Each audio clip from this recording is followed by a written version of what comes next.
গণিত পাঠশালায় তোমাদের সকলকে স্বাগত।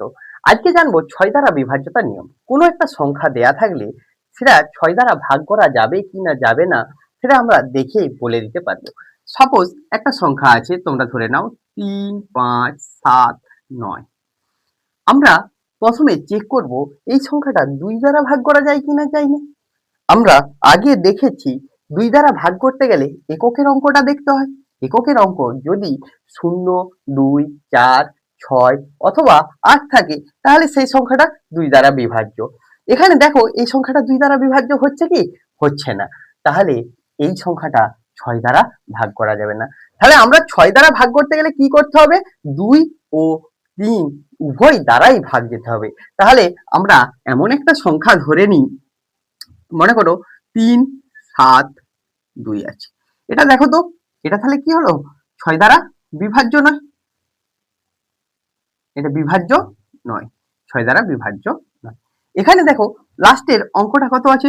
2, মানে এ 2 দ্বারা বিভাজ্য, 2 দ্বারা বিভাজ্য হয়ে যাবে।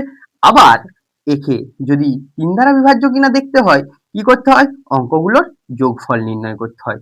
7 আর 2 এ 9, 9 3 এ 12, 12 কে 3 দ্বারা ভাগ করা যায়, মানে এই সংখ্যাটাও 3 দ্বারা ভাগ করা যাবে।